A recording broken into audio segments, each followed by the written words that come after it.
नमो नमः। रुचिरा इति पाठ्यपुस्तकस्य अनुशिक्षणे भवतां सर्वेषां स्वागतम्। प्रियछात्राः, वयम् अद्य 10मं पाठं नीतिनवनीतम् इति पठिष्यामः। नीति और नवनीत दो शब्द हैं, ठीक है। तो नीति मतलब होता है सदनीति, अच्छी नीतियां, ठीक है, काम करने का तरीका। नवनीतम मतलब मक्खन, ठीक है। तो सूक्ति वचनम हमने सुना है, पहला हमने पाठ पढ़ा था सुभाषितानि, ठीक है। तो सूक्ति मौक्तिकम इत्यादि, तो उन सूक्ति मतलब अच्छे वचनों का जो निचोड़ है, जैसे दूध को पहले हम दही बनाते हैं, दही बनाने के बाद उसको क्या करते हैं, उसका मट्ठा बनाते हैं। तो मट्ठा बनाने के बाद जो निकलता है, यानी कि दही को जब मथने के बाद क्या निकलता है, नवनीत निकलता है। उसी प्रकार से अच्छी बातों का जब हम मंथन करते हैं तो क्या निकलता है, नवनीत, यानी कि नीति रूपी नवनीत निकलता है। यानी कि अच्छी बातों का जो समूह है, जो हमारे लिए बहुत हितकर है, ठीक है, जो लाइफ में हमारे लिए बहुत ही हितकर है, ऐसी बातें निकल के सामने आती है, तो वही चीज क्या होती है, नीति नवनीत कहलाती है। तो प्रस्तुत पाठ मनुस्मृति के कतिपय श्लोकों का संकलन है। कुछ श्लोकों का हमें संकलित किया गया है जो सदाचार की दृष्टि से अत्यंत महत्वपूर्ण है, ठीक है। यह सदाचार मतलब सदाचार, अच्छा व्यवहार करने में हमारे लिए बहुत महत्वपूर्ण है। यहाँ माता पिता तथा गुरुजनों को आदर और सेवा से प्रसन्न करने वाले अभिवादनशील मनुष्य को मिलने वाले लाभ की चर्चा की गई है। इसके अतिरिक्त सुख दुख में समान रहना, अंतरात्मा को आनंदित करने वाले कार्य करना तथा इसके विपरीत कार्यों को त्यागना, सम्यक विचारोपरांत तथा सत्य मार्ग का अनुसरण करते हुए कार्य करना आदि शिष्टाचारों का उल्लेख भी किया गया है, ठीक है। तो आज हम इस चैप्टर के माध्यम से, नीति नवनीतम के माध्यम से हमें क्या करना चाहिए, क्या नहीं करना चाहिए, दुख के समय हमें कैसा व्यवहार करना चाहिए, सुख के समय हमें कैसा व्यवहार करना चाहिए, हमारा आत्मनिरूपण करने की बात है। इस बात को हम जानेंगे, ठीक है। पहले एक श्लोक पढ़ेंगे, उसका अर्थ बताएंगे, उसका भाव बताएंगे, फिर दूसरे श्लोक पे जाएंगे, ठीक। अभिवादनशीलस्य नित्यं वृद्धोपसेविनः चत्वारि तस्य वर्धन्ते आयुर्विद्या यशो बलम्। तो अभिवादनशीलस्य, जो अभिवादनशील होता है, अभिवादनशील मतलब जो विनम्र स्वभाव का होता है, जो किसका अभिवादन करता है, लोगों का। अभिवादन मतलब स्वागत करता है, हृदय से सम्मान करता है। किसका, नित्यम वृद्धोपसेविनः, जो अपने से बड़ों का सम्मान करता है। सेविनः मतलब जो नित्य अपने से बड़ों लोगों का सम्मान करने वाला होता है, ठीक है। वृद्ध से मतलब यहाँ दो अर्थ हैं, ठीक है। एक होता है वयोवृद्ध, जो हमसे आयु में बड़े हैं, उनका सम्मान करता है। दूसरा एक होता है ज्ञान वृद्ध, ठीक है, जो हमसे अधिक जानता है। क्लास में भी हम हैं तो हम अगर किसी से अधिक जानकारी रखते हैं, कोई हमसे अधिक जानकारी रखता है, तो उससे ईर्ष्या भाव नहीं रखना, ठीक है, उससे चिढ़ना नहीं है, बल्कि उसका सम्मान करना कि वो हमसे ज़्यादा जानता है, ठीक है। अगर हम उसका सम्मान करेंगे तो निश्चित तौर पर हमारे अंदर भी पॉजिटिव एनर्जी आएगी, पॉजिटिविटी आएगी, और उससे हम भी कुछ अच्छा करने के लिए प्रेरित होंगे, ठीक है। तो इसलिए जो अभिवादनशील होता है, जो दूसरों का सम्मान करने वाला होता है, जो नित्य प्रति अपने से बड़ों का, चाहे वो ज्ञान वृद्ध है चाहे वो वयोवृद्ध है, ठीक है, दूसरों का सम्मान करता है। चत्वारि तस्य वर्धन्ते, चार चीजें उसकी बढ़ती हैं। क्या क्या, आयु विद्या यशो बलम।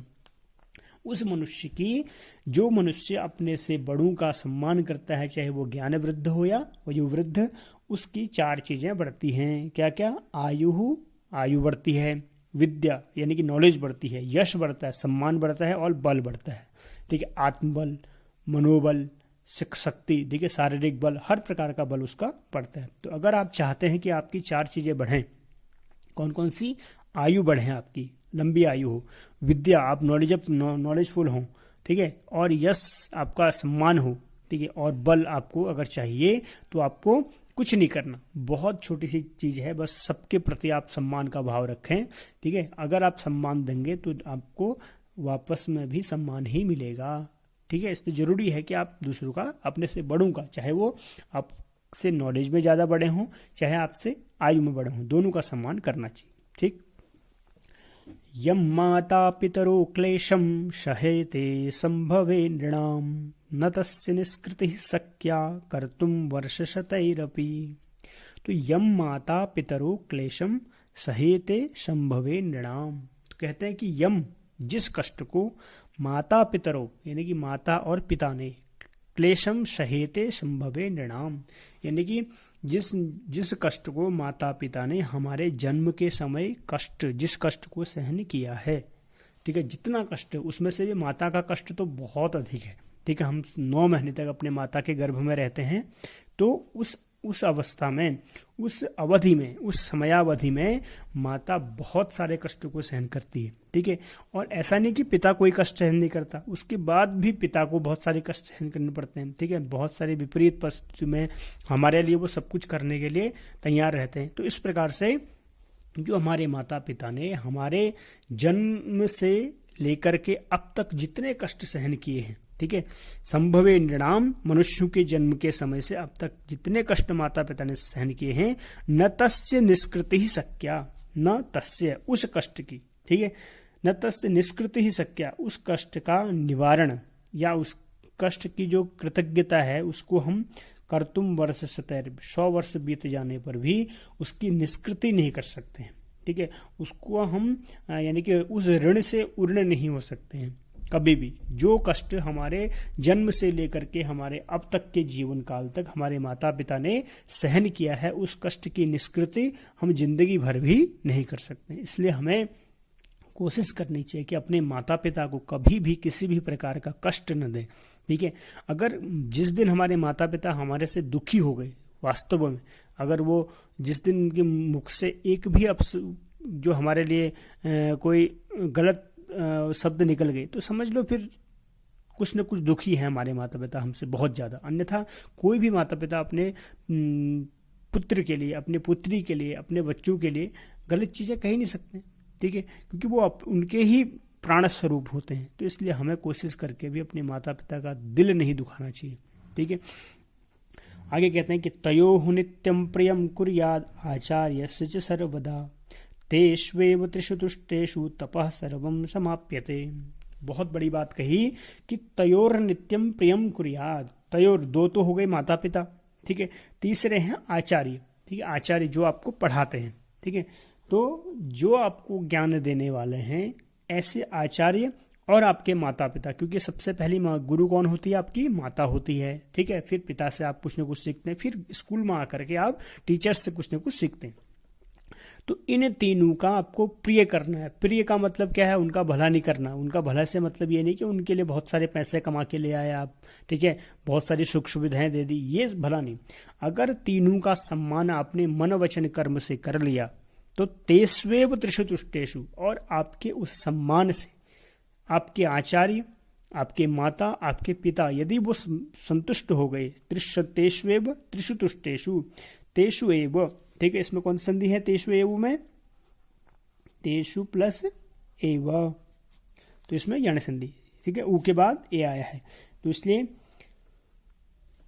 तेष्वेव यानी कि उनमें से, उन्हीं में से, यानी कि इन तीनों में से अगर कोई भी संतुष्ट हो गया, त्रिषु तुष्टेषु यानी कि तीनों ही अगर संतुष्ट हो गए तो तपः सर्वम समाप्यते। जो भी तुम्हारा जिंदगी भर का जो भी तप है, जितना तुम इतना विद्या ग्रहण करते समय जो तप करते हो, ठीक है, बाकी काम करते समय जो तप करते हो, तो वो सब तप तुम्हारा सफल हो जाता है। ठीक है, यानी कि जो तुम बनना चाहते हो वो तुम निश्चित तौर पर बन जाते हो। बस तीनों का सम्मान करना कभी मत भूलना। ठीक है, कौन कौन से? माता, पिता और गुरु, ये तीनों का स्थान बहुत ऊंचा है।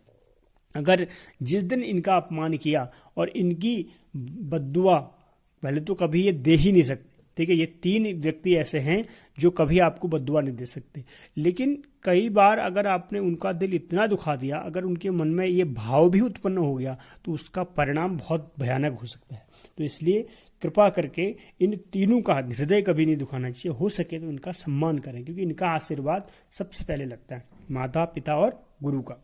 ठीक, आगे कहते हैं कि सर्वम परवशम दुखम सर्वमात्मवशम सुखम, एतद् विद्यात् समासेन लक्षणं सुख दुःखयोः। अब सुख और दुख का लक्षण बता रहे हैं, यानी कि सुख क्या है और दुख क्या है। ठीक है, कि सर्वम परवशम दुखम, यानी कि हमेशा परवश में, दूसरे के वश में रह के काम करना क्या है, वास्तव में दुख है। और सर्वमात्मवशम सुखम, और अपने वश में रह करके काम करना, अपने वश में रहना सुख है। एतद् विद्यात् समासेन, इस विद्या से, इस नॉलेज से, समासेन बहुत छोटे से रूप में, लक्षणम सुख दुःखयोः, यही लक्षण सुख और दुख का कहा गया है। क्या क्या है कि सर्वम परवशम दुखम, जिस दिन हमने अपने आप को दूसरे का मान लिया, होना अलग चीज है, ठीक है, लेकिन अगर हमने दिल से मान लिया कि हम दूसरे के वश में होकर के काम कर रहे हैं, ये मेरा काम था ही नहीं, ठीक है, तो उस दिन हम निश्चित तौर पर दुखी होंगे। अगर जिसने हमने मान लिया कि नहीं ये तो मेरा काम है, भले ही वो कह रहे हैं कोई बात नहीं, ठीक है, तो किसी भी कार्य को यदि हम अपने वश में रहकर करते हैं तो उस कार्य में आनंद आता है, उस कार्य में मजा आता है, उस कार्य में आपको सुखानुभूति होगी, सुख मिलेगा। ठीक है, तो इसलिए हमें चाहिए कि हम हर कार्य को अपने वश में रहकर करें, ये मेरा कार्य है ऐसा समझ करके करेंगे, कभी आपको दुख नहीं होगा। तो सुख और दुख का लक्षण क्या है कि दूसरे के वश में रहकर काम करना, दूसरे के वश में रहना दुख है, और अपने वश में रह करके कोई कार्य को करना सुख है। तो एतद् विद्यात् समासेन, इसी नॉलेज को बहुत छोटे स्वरूप में सुख और दुख का लक्षण कहा गया है। ठीक है, तो आज से हम क्या करें, हर कोई कार्य अपने अधीन होकर करें, ये मेरा कार्य है ऐसा मान करके करेंगे, तो फिर कभी कोई दुख होगा ही नहीं, कभी कोई कष्ट नहीं होगा, कभी आपको चिड़चिड़ापन नहीं होगा, कभी आपका ईगो हर्ट नहीं होगा। ठीक है, आगे कहते हैं कि यत् कर्म कुर्वतो वस्य स्यात् परितोषोऽन्तरात्मनः तत्प्रयत्नेन कुर्वीत विपरीतं तु वर्जयेत्। तो यत् कर्म कुर्वतो वस्य स्यात् परितोषोऽन्तरात्मनः, जिस कर्म को करने से आपकी अंतरात्मा कहे कि संतुष्ट हो। ठीक है, एक होता है मन, एक होता है अंतरात्मा। कभी भी देखो, जब आप कोई कार्य करने के लिए जाते हैं, खासकर जब कोई नहीं देखता है, ठीक है, तो ऐसी स्थिति में कहते हैं कि परितोषोऽन्तरात्मनः, अंतरात्मा तुम्हारी संतुष्ट होती है कि हाँ तुम बहुत अच्छा काम कर रहे हो, आपको कॉन्फिडेंस आता है, ठीक है, आत्मविश्वास आपका बढ़ता है, तो समझो वो कार्य बहुत अच्छा है, तो उसको करो। लेकिन कोई कार्य जब हम चोरी करते हैं, किसी के साथ गलत व्यवहार करते हैं, तो हमारी अंतरात्मा कहती नहीं ये काम हमें नहीं करना चाहिए। कई बार आपने अनुभव किया होगा। तो ऐसे कर्म को यत् कर्म कुर्वतो अस्य स्यात् परितोषोऽन्तरात्मनः, यानी कि जब हमारी जिस कार्य को करते समय हमारी अंतरात्मा संतुष्ट हो, तत्प्रयत्नेन कुर्वीत, उसी को प्रयत्न पूर्वक हमें करना चाहिए, विपरीतम तु वर्जयेत्, और जिसको हमारी अंतरात्मा नकारती है तो उसको हमें जबरदस्ती नहीं करनी चाहिए, क्योंकि उसका परिणाम हमारे लिए सुखकारी नहीं होगा, दुखकारी होगा। ठीक है, हमारे आनंद में विघ्न डालने वाला होगा। तो इसलिए हमें उस कार्य को नहीं करना चाहिए जिस कार्य को करने से पहले हमारे अंतरात्मा हमें कहे कि नहीं बेटा ये कार्य नहीं करना है, ठीक है, ये गलत काम है। तो हम जानते हैं, हमें पता चल जाता है कि कौन सा सही कौन सा गलत है, और हमारी अंतरात्मा तो हमें बता देती है। कई बार आपने अनुभव किया होगा। आगे कहते हैं कि दृष्टिपूतम न्यसेत् पादम वस्त्रपूतम जलम पिबेत सत्यपूताम वदेत् वाचम मनः पूतम समाचरेत्। दृष्टिपूतम न्यसेत् पादम, अगला कहते हैं कि दृष्टिपूतम, अपने दृष्टि मतलब दृष्टि को पवित्र करके हमें अपना पांव रखना चाहिए। पादम मतलब पैर, ठीक है, न्यसेत् मतलब आगे रखना चाहिए। तो दृष्टिपूतम न्यसेत् पादम मतलब कि जिस कार्य को हम करने के लिए जा रहे हैं उस कार्य के बारे में हमें जानकारी होनी चाहिए कि हम क्या कर रहे हैं। बिना सोचे समझे अगर हम कोई कार्य करते हैं तो वहां पर हमें कठिनाइयों का सामना करना पड़ सकता है, ठीक है, हमें दुख झेलने पड़ सकते हैं, परिणाम उसका भयंकर हो सकता है। तो इसलिए दृष्टिपूतम न्यसेत् पादम, सोच समझ करके हमें पैर आगे बढ़ाना चाहिए। वस्त्रपूतम जलम पिबेत, और जल हमें वस्त्र से छान करके पीना चाहिए। आजकल तो बहुत सारे ऑप्शंस आ गए हैं, लेकिन पहले से हम क्या करते थे, वह जो सूती कपड़ा होता था उससे छान करके हम छान करके जल पिया करते थे। तो वस्त्रपूतम जल की मतलब है कि जल को स्वच्छ करके पीना चाहिए। सत्यपूताम वतेद् वाचम, और सत्य निष्ठा पूर्वक हमें अपनी वाणी बोलनी चाहिए। कुछ भी बोलने से पहले हमें उसको तोलना चाहिए कि हम जो बोल रहे हैं क्या वो सही है या गलत है, ठीक है। मनः पूतम समाचरेत्, और मन को पवित्र करके हमें हर कोई कार्य जो भी व्यवहार है वो करना चाहिए। माने कि मन में हमारे बहुत सारा कपट छिपा है और हम दूसरे की भलाई की बात कर रहे हैं, तो ये सब क्या है, ढोंग है। तो ऐसा नहीं करना चाहिए। तो भली भांति सोच विचार करके ही हमें पैर आगे बढ़ाना चाहिए और स्वच्छ करके जल पीना चाहिए।